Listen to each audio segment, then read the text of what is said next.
Industrial Nation, bienvenue. Vous êtes sur Industrial Growth, le seul podcast entièrement dédié à la croissance des PME industrielles.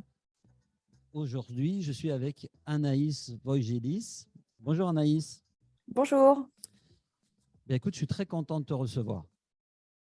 Eh bien, je suis très contente de pouvoir échanger avec toi aujourd'hui sur l'industrie. Alors, bon, moi je t'ai découverte sur une interview que tu as faite ou je ne sais pas comment on appelle ça, une audition que tu as faite auprès d'une commission parlementaire. C'est comme ça qu'on dit, une audition? Oui, on dit ça, on dit être auditionné devant une commission parlementaire et on prête serment en plus, donc c'est un peu sérieux D'accord. comme… Donc, tu as intérêt de ne pas dire de Tu bêtises, as quoi. un peu la pression quand tu vas lever la main en disant que tu jures de ne dire que la vérité. Ok. Bon, en tout cas, voilà, j'ai découvert une vidéo de toi par réseau social, etc. Et du coup, de fil en aiguille, j'ai aussi découvert ton livre dont on va parler dans quelques instants. Et je me suis dit, tiens, c'est le genre de personne que j'aimerais bien avoir sur le podcast parce que bon, déjà, tu as l'air de parler vrai et surtout parce que je pense que tu en connais un petit rayon sur les problématiques de réindustrialisation. C'est un sujet qui t'a a priori occupé quelques temps. Donc, si je me permets une petite présentation, tu es docteur en géographie, directrice chez June Partners, qui est un cabinet de conseil, si j'ai bien compris, C'est bien ça. qui est spécialisé sur l'industrie ou qui est généraliste?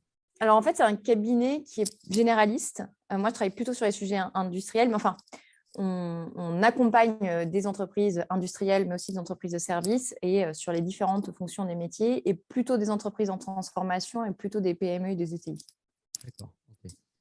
Et accessoirement, tu es aussi chercheuse associée à l'Université de Haute-Alsace et tu fais des recherches sur quel sujet? Toujours l'industrie ou il y a d'autres sujets sur lesquels tu bosses? Non, je travaille principalement sur l'industrie, alors avec différents sujets. Il y a l'industrie dans un aspect géopolitique, donc à la fois les autres pays qui peuvent avoir l'envie de développer, de maintenir une activité industrielle, donc les rapports de force entre puissances industrielles, comment on peut réindustrialiser la France. Et donc derrière, il y a plein de fils qu'on tire qui sont à la fois très à l'intérieur de l'usine, donc des trucs pratico-pratiques qui vont toucher le besoin en fonds de roulement, les stocks, etc. Et des choses beaucoup plus, on va dire, qui demandent qu'on prenne beaucoup plus de hauteur, qui va être par exemple l'imaginaire autour de l'industrie, qui nous concerne tous. Donc voilà, mes sujets s'imbriquent du niveau de l'entreprise jusqu'à une vision un peu plus globale de ce qu'est l'industrie. Super. Et tu es co-auteur, autrice, je ne sais plus si on dit auteur. Autrice, c'est pas très grave. En tout cas, tu es co-auteur du livre Vers la Renaissance industrielle qui est paru aux éditions Marie B. Je crois que c'est sorti en 2020, pendant le confinement ou juste avant le confinement, c'est ça? En fait, ça devait sortir juste avant le confinement, parce que le livre ne parle pas du tout de la crise. Ouais. On a défini des grandes orientations de l'industrie qui, pour nous, vont s'accélérer ou s'accélèrent avec la crise de la Covid. Et le livre devait sortir la semaine où ils ont annoncé le confinement. Donc, tout a été arrêté. Il est sorti, je crois, en e-book en mai 2020 et en version papier en juin 2020, dès que les librairies Tu ont l'avais rouvert. bouclé avant la crise et donc tu ne parles pas de la crise du tout. Non, on l'avait fini, je crois, en janvier 2020, ou tout début février. Donc, le temps de corriger. Les épreuves ont dû être corrigées en février 2020. Donc c'était dans un monde qui n'existe plus aujourd'hui, quoi. Exactement. Alors moi, j'ai une première question pour toi. Quelle croyance, avec quelle croyance sur la réindustrialisation tu es en profond désaccord aujourd'hui? Parce qu'il y a beaucoup de choses qui sont dites là-dessus, il y a beaucoup de discours. Qu'est-ce qui te, qu'est-ce qui te met en boule quand tu entends parler de réindustrialisation aujourd'hui? Il y a plusieurs choses. Il y a déjà tous les gens qui disent la réindustrialisation, c'est pas possible, c'est un vœu pieux, et qui en fait tordent un peu les argumentaires de ceux qui parlent de réindustrialisation, qui vont dire par exemple on réindustrialisera pas, enfin la réindustrialisation c'est pas possible, ça sera, on va pas faire revenir toutes les usines qui sont parties, mais en fait les gens qui défendent la réindustrialisation ne prônent pas du tout une réindustrialisation similaire à ce qu'on connaissait dans les années 70-80, parce qu'il y a eu une évolution des usines, une évolution de la productivité. Et on est aussi confronté à des contraintes environnementales qui sont en fait de plus en plus fortes et qui appellent à des réponses de plus en plus rapides, qui font que la réindustrialisation c'est réinventer complètement une politique industrielle. Donc, il y a ça qui met en boule. Après, il y a les gens qui parle d'industrie parce que c'est un objet qui est devenu à la mode d'une certaine manière depuis mars 2020, qui ne s'intéressait pas forcément au sujet avant et qui ne font pas toujours la démarche d'aller comprendre les contraintes de ceux qui font vivre l'industrie, à savoir les chefs d'entreprise, les salariés de l'industrie. Et donc, ça produit parfois un discours un peu hors sol. Et la réindustrialisation, ça reste quelque chose qui s'inscrit dans un projet de société qui oblige à ce qu'on mette toutes les parties prenantes autour de la table pour penser une stratégie industrielle de long terme. Donc, voilà, il y a plein de petites choses qui m'agacent, mais en même temps, je me réjouis qu'on reparle d'industrie et que ce soit vraiment un sujet qui va même prendre une place, à mon avis, assez importante dans la présidentielle, ce qui ne fait pas de mal, puisque les dernières présidentielles étaient quand même très centrées autour de l'immigration, de l'identité, de la sécurité. Si on peut faire d'autres choses, c'est intéressant. Pas mal, ouais. Ça serait pas mal. C'est mon bracelet, peut-être. Ah, c'est peut-être ton bracelet. Je ne sais pas, j'entends un petit clic, clic, clic, clic. J'avais l'impression que ça venait un peu du micro qui doit peut-être… Peut-être la fermeture éclair. Ouais. Je vais faire attention. Ok, donc on a des idées reçues sur cette réindustrialisation et notamment, il y a une chose qui est sûre, c'est qu'on ne va pas faire revenir les usines qui sont parties. C'est-à-dire que c'est ce que tu disais à l'instant, il y a une espèce de croyance fausse où on pense qu'on va retrouver tous les emplois qui sont partis typiquement en Asie et qu'on va ramener en France. Mais il y a un peu cette idée, en fait, les usines, notamment dans l'automobile, on a eu des usines presque jusqu'à 10 000 salariés. Demain, on sait qu'en France, on n'aura pas d'usine à 10 000 salariés. D'ailleurs, ce qu'on voit là dans les dernières relocalisations, si je prends l'exemple, par exemple, de Chamatex qui fait les chaussures de sport, si on regarde d'autres exemples comme l'Uni, la boîte à histoire pour enfants, il y a Malongo qui est en train de relocaliser, il y a eu aussi des relocalisations dans le domaine de la santé, c'est que la part de la main-d'œuvre, elle tend à se réduire du fait d'une automatisation beaucoup plus poussée de ces unités de production. En gros, on est presque d'un ratio de 1 à 10, c'est-à-dire pour un salarié en France, c'était 10 salariés en Asie.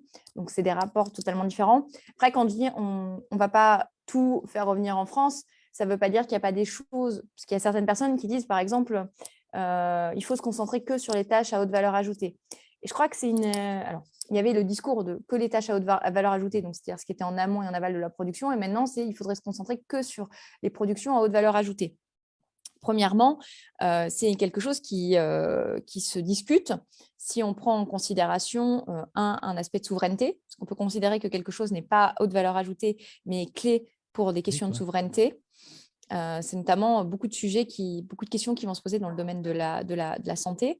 On a l'autre chose, c'est une question environnementale qui peut justifier qu'on essaye de relocaliser à proximité des lieux de consommation selon des modes de circuits courts et donc la reconstruction d'écosystèmes productifs. C'est une approche assez différente de ce qu'est l'industrie. Et puis, il ne faut pas non plus se tromper, c'est-à-dire que il est illusoire de croire qu'il n'y a que la France qui a envie de se positionner sur des tâches et des productions à haute valeur ajoutée. C'est ce qu'a envie de faire la Chine avec sa stratégie Made in China 2025. Nos principaux concurrents européens, que sont l'Allemagne et l'Italie, ont aussi ces stratégies-là. Donc, il y a une réflexion un peu plus poussée à avoir sur nos avantages comparatifs, sur les écosystèmes qu'on recrée, sur les marchés qu'on veut servir, etc. Justement, qu'est-ce qu'on devrait faire là si on avait une baguette magique pour partir dans cette direction?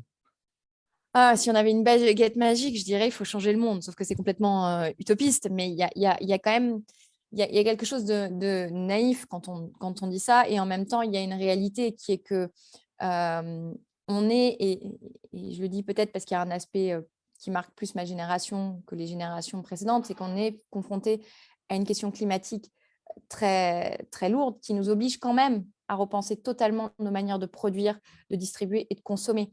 Et par exemple, quand on part d'un principe, c'est qu'on dit souvent on massifie la production pour abaisser les coûts unitaires de production. À partir du moment où on commence à dire on veut sortir de l'ère de consommation de masse, on veut repositionner le modèle économique des entreprises et tout, eh bien, on va casser ce fondement de massification de la production. Donc, il va falloir trouver de nouveaux leviers de création de valeur. Est-ce que le fait de faire des petites séries est la solution? Sûrement dans certains cas, mais il faut avoir un outil productif qui s'adapte à la petite série. Si vous avez quelque chose pour faire de la moyenne ou de la grande série, il faut complètement repenser votre outil de production. Donc, il y a une réflexion à avoir sur comment on repositionne l'industrie au service de la lutte contre le réchauffement climatique. Et je pense que l'industrie est une part de la solution, mais ça sous-entend de repenser et de sortir de nos schémas classiques, ce qui n'est pas évident parce qu'aujourd'hui, on est aussi à un moment où on se rend compte qu'on va, d'une certaine manière, si je le dis de manière un peu brute, on va dans le mur, mais le marché ne récompense pas encore les entreprises les plus vertueuses. On a encore, si je regarde juste en B2C, entre ce que dit le consommateur et les réalités de consommation, ne serait-ce que sur le Made in France, sans parler de la vertuosité sur le plan environnemental, on se rend compte qu'il y a encore un fossé, que quand on est dans le B2B, on a encore des acheteurs qui considèrent que c'est le prix d'achat qui compte, alors qu'on pourrait déjà raisonner en coût complet de possession, et qu'une entreprise qui est plus vertueuse sur le plan environnemental, elle ne va pas forcément être récompensée, parce que l'acheteur d'un grand groupe ou même d'une PME ou d'une ETI va intégrer cet aspect environnemental dans son cahier des charges d'achat, même si les entreprises évoluent. Et l'autre chose qu'on peut dire, c'est qu'on évolue aujourd'hui beaucoup sur le sujet de la décarbonation. Et en fait, la décarbonation, c'est qu'une partie du problème. Il y a le besoin d'aller dans des logiques beaucoup plus d'économie circulaire, au lieu d'être dans une logique d'économie linéaire comme on l'a. Et ça sous-entend de repenser les matières qu'on utilise. On utilise beaucoup de matières qui sont des dérivés du pétrole. On utilise beaucoup de matières plastiques. Or, on voit bien que sur les conséquences que ont l'usage du plastique sur la biodiversité, sur la pollution des océans, et qu'on peut très bien décarboner, mais si derrière on a produit à nouveau une extinction de masse dans les espèces, ça n'aura répondu que partiellement à notre problème d'habitabilité dans le futur de la planète. En fait, ce que j'entends dans ce que tu dis, c'est que quand on parle de ce sujet-là de l'industrie, de la réindustrialisation, tu l'as dit en début d'interview, les politiques qui s'approprient ça, mais en plus en ce moment, c'est la pleine campagne, le début de la campagne, donc on va entendre parler de ces sujets, on va avoir des visites dans des usines, etc. Mais dans tout ce que tu as dit là à l'instant, on oublie le rôle de l'entreprise elle-même, on oublie aussi le rôle du consommateur. Ce n'est pas que politique, cette histoire de réindustrialisation. J'ai l'impression qu'on a tendance à croire, nous autres citoyens, parfois, que ça va venir d'en haut et qu'il faut un ministre qui décide de lancer un plan. Et en fait, là, dans ce que tu es en train de dire, c'est qu'il faut aussi qu'on prenne nos responsabilités à tous les niveaux, quoi. C'est pas que politique, c'est-à-dire que le politique, il peut insuffler une vision, essayer de faire une forme de planification, parce qu'on sait qu'il y a des secteurs qui vont plus souffrir que d'autres de ces transitions écologiques, notamment si on regarde ce qui se passe dans la filière automobile actuellement. Donc, il y a un sujet de solidarité dans les écosystèmes, et les pouvoirs publics, par leur stratégie d'aide publique, etc., peuvent à la fois soutenir des conversions, peuvent aussi cibler certains secteurs plutôt que d'autres, ce qu'on fait par exemple dans le cadre de France Relance, où on a choisi 10 axes. Mais après, la réindustrialisation, c'est aussi un sujet de demande. Et la demande, elle arrive par 3 axes. Donc, le consommateur, par ses choix de consommation, l'entreprise par ses politiques d'achat, et la puissance publique par la stratégie d'achat public. Mais il est très difficile d'envisager qu'on crée une activité industrielle par la simple volonté des acteurs publics. Il faut qu'il y ait un moment une coordination qui va se faire entre soit juste un acteur privé qui décide de développer une activité, soit entre acteur public et acteur privé. Mais ce n'est pas parce que quelqu'un dit à un moment on va réindustrialiser que ça va vraiment se produire. En fait, on risque juste de créer des effets d'aubaine. D'autant plus que la fragilité du tissu productif français aujourd'hui, c'est qu'on est plutôt une économie, finalement, si je le dis de manière un peu crue et on est une économie d'assemblage. Quand on regarde ce qui se passe dans le vélo, dans la batterie pour véhicules électriques et même dans l'automobile, on se rend compte qu'on est finalement beaucoup dans une activité d'assemblage de pièces qui viennent un peu du bout du monde. L'automobile est peut-être le cas le moins concerné par ça, mais quand je regarde le vélo, si on assemble aujourd'hui des vélos en France, c'est parce qu'on a une taxe anti-dumping qui a été décidée par la Commission européenne, mais on a des pièces qui continuent à venir de l'ensemble du monde. Et c'est un peu le même sujet sur les batteries pour véhicules électriques, où les cellules viennent de Chine, où on est en très forte dépendance sur la question de l'extraction et du raffinage des matières premières, ce qui va découler sur nos stratégies après environnementales. Quand on voit le Green Deal européen, on se rend compte que finalement, la politique environnementale européenne, elle a tendance à accentuer nos phénomènes de dépendance, puisqu'on n'est pas en indépendance, ou en tout cas en diversité suffisante d'approvisionnement sur les matières premières dites critiques. Et donc l'enjeu, et ça, les pouvoirs publics peuvent participer, mais c'est aussi la demande qui va contribuer à faire ça, c'est de restructurer, de reconstruire des écosystèmes productifs à partir de nos avantages comparatifs, arriver à remonter en amont et en aval les chaînes de valeur, parce qu'on a des points forts et on a aussi des entreprises qui savent faire énormément de choses, mais qui sont parfois des toutes petites entreprises. Donc, elles sont assez peu connues en dehors de leurs clients, ou de l'écosystème. Je suis sûre que si on interroge que ce soit des citoyens ou même des industriels sur les entreprises qu'il y a dans leur bassin d'emploi, je ne suis pas sûre qu'ils soient capables de répondre à Ils chaque ne fois. connaissent pas. On Et connaît la grosse boîte du coin qui emploie plein de monde, mais parfois on ne sait même pas ce qu'elle fabrique vraiment. Moi, j'ai pas mal d'exemples là, autour de Valence où il y a 2 ou 3 belles boîtes, mais quand tu interroges les gens sur ce qui est fabriqué, ils savent pas ce qui est fabriqué à l'intérieur. on connaît le nom, et puis après, il y a eu parfois les évolutions d'entreprise qui fait qu'on se souvient de ce que c'était il y a Certaines 30 ou époques, 40 ouais. ans C'est ça. et ce que l'entreprise fait maintenant, comment elle a évolué. Puis il y a aussi des représentations qui existent autour des entreprises. On n'imagine pas que les industries ont fortement évolué, que parfois on a sur son territoire une entreprise qui est le leader européen, mondial de son secteur, mais qui n'est pas connue. Et c'est toute cette richesse industrielle en fait qui laisse espérer que la France peut se réindustrialiser. Ce qui ne veut pas dire que, si on doit aussi revenir un peu sur ce que peuvent faire les pouvoirs publics, il y a aussi tout le sujet de la réglementation normative, la fiscalité, les aides publiques, avoir un cadre stable. C'est les choses, ouais, qui sont stables Euh, et faciles. voilà, arrêter le système de stop and go, parce qu'on fait un peu ça aussi. C'est-à-dire, quand on a un gouvernement, on va prendre une orientation, et puis si on change de majorité, aussi bien on va prendre une autre orientation, ou on va mettre en place de nouveaux dispositifs ou de nouvelles politiques en recyclant de l'argent frais, enfin de l'argent d'autres dispositifs, et ce n'est pas de l'argent frais, mais on ne districote pas forcément les autres dispositifs. Donc, on est dans un schéma d'empilement, mais tout ça parce qu'on peine à avoir une vision de ce qu'est l'industrie demain, quelle est notre stratégie. Et c'est un vrai projet de société. Quand je regarde les rapports de l'ADEME, de RTE, on voit qu'il y a différents scénarios et que selon le scénario qu'on suit, on arrive à limiter le réchauffement de la planète à 2 degrés ou pas. Et donc, selon le scénario qu'on choisit, eh ben, les stratégies industrielles ne seront pas les mêmes. Et c'est pour ça qu'on a besoin de gens qui sont un peu visionnaires et qui sont aussi capables de sortir le temps industriel, qui est par nature long, du temps politique, qui est devenu extrêmement court. Très court. Et du coup, alors, au niveau d'une PME, parce que là, on parle un peu des grands axes, des grands enjeux. Moi, je suis dirigeant, imaginons, d'une petite PME, on va dire une PME moyenne, quoi. Tu vois, je fais 15 millions, j'ai, je sais pas, 10, 15, 20 salariés. C'est quoi? Qu'est-ce qui se joue pour moi en tant que dirigeant industriel d'une PME? Comment je peux me positionner là-dedans? Comment je peux essayer d'y voir clair pour l'avenir? Je pense qu'il y a une première chose qui est peut-être un peu bateau, mais c'est l'écoute client. Dans le conseil, on accompagne un certain nombre d'entreprises et on voit pas mal d'entreprises qui finalement soit sont dans une situation plutôt en bonne santé et se disent qu'il n'y a pas forcément de risque et donc il n'y a pas d'anticipation de perturbateurs qui peuvent venir, qui sont soit des perturbateurs réglementaires, soit des nouveaux entrants, soit d'autres choses, et qui n'écoutent pas toujours leurs clients. C'est un cas d'une PME qui un jour a perdu son client majeur, qui était un grand groupe allemand et qui faisait quand même 15% du chiffre d'affaires. Donc, quand on perd, ça met tout de suite l'entreprise dans une situation compliquée. Et le dirigeant disait, mais je ne comprends pas pourquoi j'ai perdu ce client, etc. Et en fait, quand on allait regarder les audits réalisés par ce client, on se rendait compte que ça faisait quelques temps qu'il envoyait des signaux faibles en disant attention, en fait, vos machines sont en train de ne plus pouvoir répondre aux caractéristiques techniques qu'on exige pour les produits, parce qu'eux avaient aussi fait évoluer leur cahier des charges, etc.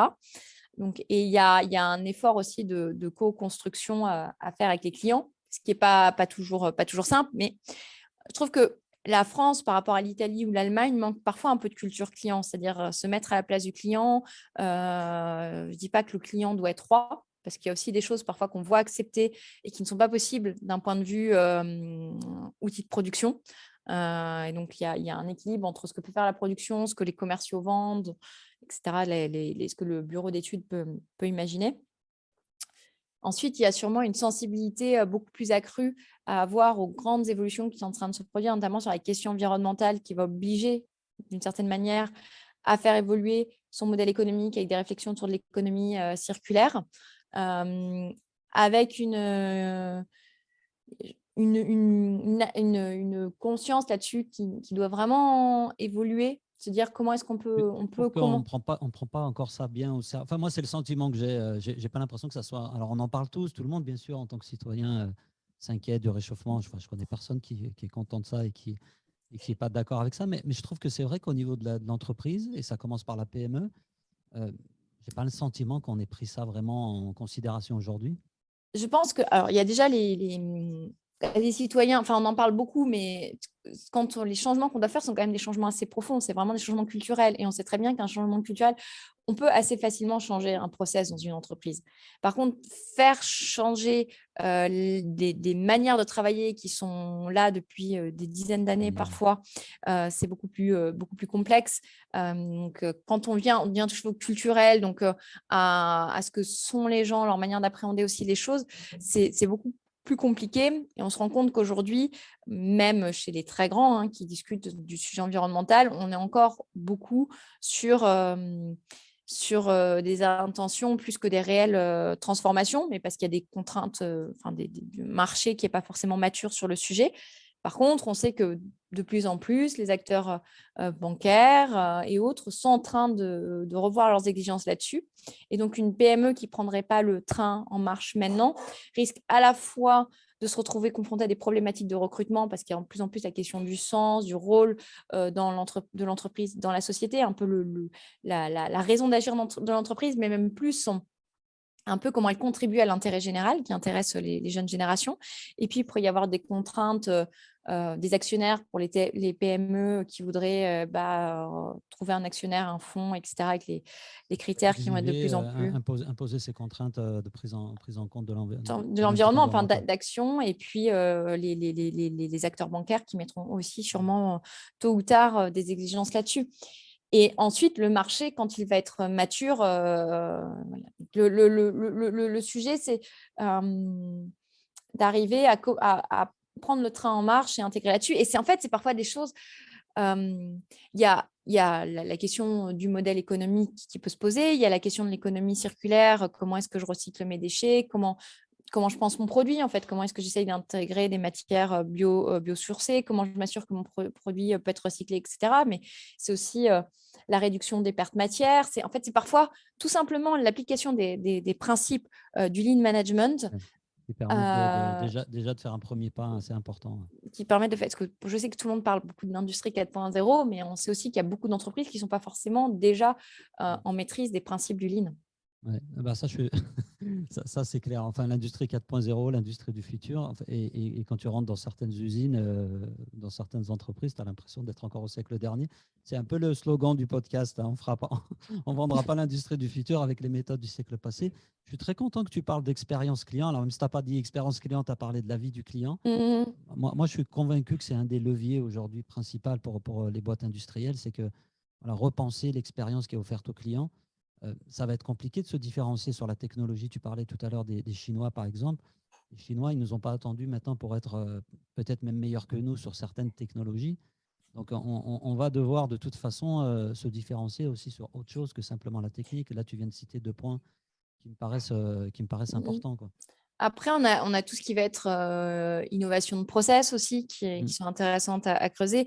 Et l'autre chose, c'est que il faut arriver, à mon avis, à aller vers ses concurrents parfois. C'est-à-dire que quand on se dit notre voisin est peut-être le concurrent, mais on a aussi des concurrents qui viennent de plus loin et avec une capacité d'agir beaucoup plus sur les coûts, mais avec son écosystème, on peut aussi inventer des solutions parfois innovantes, parfois qui permettent d'avoir une solution plus intégrée et donc qui intéressera peut-être le client parce qu'au lieu d'avoir plusieurs fournisseurs, il va acheter plus qu'un sous-ensemble à une seule entreprise. Il y a peut-être des réflexions à avoir sur du co-investissement entre deux entreprises pour peut-être rapatrier de l'approvisionnement. Il y a, je pense, des choses qui mériteraient d'être creusées. Si on parle des TPE et PME, c'est du partage de salariés à la fois sur les fonctions support, parce que souvent sur les PME, c'est la même personne qui va s'occuper de la paie, des finances, des RH, etc. Et donc, on a des gens très compétents, mais qui ne sont pas forcément du coup aussi experts on ne peut pas être expert de 10 métiers. Donc, il y a peut-être les moyens de penser à l'échelle de plusieurs entreprises ces fonctions support pour avoir une personne vraiment capable de développer une GPESC, quelqu'un d'assez pointu sur les sujets financiers, montage de dossiers, d'investissement, etc. Et ça peut être aussi sur des métiers très spéciaux, par exemple les régleurs machines. Une entreprise n'a pas forcément les moyens d'occuper toute seule un régleur machine, mais Mutualiser peut-être la mutualiser ressource. cette compétence. Donc là, tu mets le doigt aussi sur le recrutement. C'est un des principaux, en tout cas, c'est quelque chose qu'on entend beaucoup. Compliqué aujourd'hui de recruter dans le secteur industriel. Bon, on ne va pas refaire l'histoire. Moi, quand j'étais gamin, l'industrie, l'usine, c'était la punition, quoi. Travaille bien à l'école, sinon tu vas finir à l'usine comme ton père, quoi. C'était un peu ça. Moi, je l'ai entendu dans ma propre famille, hein, ce discours.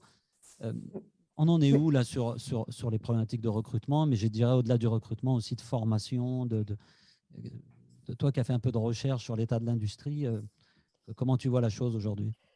Je pense qu'on est encore sur des images assez négatives de l'industrie, même si ça évolue, et notamment depuis la crise, mais il n'y a encore pas très longtemps, on considérait, et je pense que c'est encore le cas dans un certain nombre de collèges ou de lycées, où on voit l'industrie comme la voie de garage pour les mauvais élèves. Mais en fait, c'est tout le métier, tous les métiers manuels qui ont été dénigrés. Alors l'artisanat, par aussi des campagnes assez poussées, a réussi à redevenir Un peu plus plus à la en mode, un vogue. peu plus tendance. Ouais. Mais l'industrie, il y a encore tout un travail de démystification. Puis, on parle encore beaucoup, malheureusement, d'entreprises industrielles qui, quand on parle de l'industrie, on parle de certains métiers très beaux, on parle d'entreprises qui réussissent, mais on parle aussi des entreprises qui ferment. Donc, il y a encore une insécurité qui est liée à l'industrie On se demande si très ça va forte. tenir, quoi. Ouais. Bon, il y a tout ça. Et sur les recrutements, tout le monde le dit, aujourd'hui, c'est très difficile d'attirer et de recruter parce que comme on a désindustrialisé, on a arrêté de former dans certains métiers, notamment des métiers qui deviennent critiques quand on veut réindustrialiser, que l'industrie, elle se retrouve souvent, les PME, les ETI sont situés dans des zones d'emploi. Alors, on a des activités industrielles qui sont dans les grandes métropoles ou en Périphérie, périphérie, ouais. mais on a aussi des activités industrielles qui sont dans des villes petites et moyennes avec des bassins d'emploi beaucoup plus restreints. Donc, une fois qu'on a un peu fait le tour du bassin d'emploi, quand on a des nouveaux besoins de recrutement, c'est compliqué. Et là, il n'y a pas de Plus... télétravail sur la plupart de ces métiers, donc c'est aussi Non, difficile de recruter à distance, quoi. non. Et puis, plus on parle d'automatisation, de numérisation des usines, plus on fait aussi évoluer les besoins de compétences, avec besoin de plus de compétences d'ingénierie, qui ne sont pas forcément des formations qui sont faites à proximité de ces villes. Donc, il y a tout un sujet d'attractivité. Et là aussi, il y a sûrement une réflexion à avoir entre plusieurs entreprises qui se retrouvent confrontées au même problème, peut-être voir avec les pouvoirs publics, notamment les missions d'emploi locales, etc., pour chasser peut-être ensemble à l'extérieur, c'est-à-dire créer un phénomène, une réflexion de comment rendre le territoire attractif, qu'est-ce qui peut intéresser les gens, et donc plusieurs entreprises se mettent ensemble pour retrouver une réponse. Là, plus on parle de réindustrialisation, un des freins à la réindustrialisation, on peut en avoir d'autres, mais un des freins à la réindustrialisation, ça va être la disponibilité des personnes pour venir travailler dans l'industrie et sur une palette de métiers très, très, très, très large. Et ça oblige à repenser des mécanismes de recrutement un peu différents et pas avoir peur d'aller s'associer avec celui qu'on voit comme son concurrent, alors que finalement, il a les mêmes problématiques et qu'il y a peut-être un enrichissement mutuel à faire en travaillant ensemble plutôt qu'en se regardant en chien de faïence. En fait, dans tout ce que tu dis depuis tout à l'heure, les conseils là, que tu donnes, enfin, je ne sais pas si c'est des conseils, mais en tout cas, les pistes de travail que tu donnes à ce dirigeant d'une PME, il y en a une qui ressort quand même, c'est ne faut pas rester seul, quoi. Il faut commencer à sortir de chez soi et à se dire, tiens, avec qui je peux travailler, comment je peux... les problèmes ne se résoudront pas si on reste tout seul, enfermé dans son usine, quoi. Ça, c'est une chose que... Je c'est pense une qu'il y a constante, en tout cas. il y a un enjeu à faire fonctionner l'intelligence collective et même parfois à casser les murs classiques, c'est-à-dire se dire que peut-être qu'il y a on peut travailler avec des entreprises qui ne sont pas dans notre secteur traditionnel. C'est aussi aller, même si je sais que c'est deux mondes qui ont du mal à communiquer ensemble, mais c'est aller vers le monde académique et universitaire pour penser l'innovation. Et c'est deux mondes qui gagneraient à s'enrichir parce qu'on a une recherche d'assez haut niveau en France, on a des entreprises d'assez haut niveau aussi, et les deux ont parfois du mal à communiquer, se voyant comme deux mondes différents, mais on a besoin que la recherche se traduise en application, et pour survivre à la concurrence, on a aussi besoin d'être capable d'innover, Ouais, on a besoin comme des je le chercheurs disais, aussi. Voilà. Et parfois, les chercheurs vont penser à des trucs parce qu'ils ne sont pas dans ce quotidien. En fait, ils n'ont pas le nez dans le guidon comme on l'a quand on est un chef d'entreprise. Et ils vont peut-être penser à un croisement de produits, de matières auxquelles on n'aurait pas pensé quand on est pris dans son quotidien. Et c'est comme ça aussi qu'on invente des choses qui changent le monde. Je En tout reviens cas, à c'est changer le monde passionnant. C'est discrètement. passionnant. On arrive à la fin de l'interview et j'ai envie de te dire, bon, on a discuté de pas mal de choses, de la réindustrialisation, d'écologie, enfin de prise en compte de l'environnement. C'est quoi pour toi le message principal qu'il faut retenir de notre discussion? Ah, le message principal, c'est toujours les questions un peu dures, ça. C'est dur. Le message principal, c'est que il faut oser. Il faut oser sortir des chemins classiques parce que, sans vouloir passer pour quelqu'un d'obsessionnel, mais on est à l'aube de crises majeures et pour se réinventer, on est obligé de se sortir des schémas qu'on a toujours appliqués qui bon, n'ont pas toujours marché, Fonctionnement. premièrement, Et qui et, fonctionne de moins en moins. et qui ne sont pas adaptés aux nouveaux défis du XXIe siècle. Anaïs, merci beaucoup. Merci, merci. Merci. J'étais très content de te recevoir. Chers auditeurs, vous nous retrouvez sur toutes les plateformes podcast et puis podcast Spotify, Apple Podcast, Deezer. On est un peu partout et puis vous nous retrouvez régulièrement en live sur LinkedIn ici même. À très bientôt.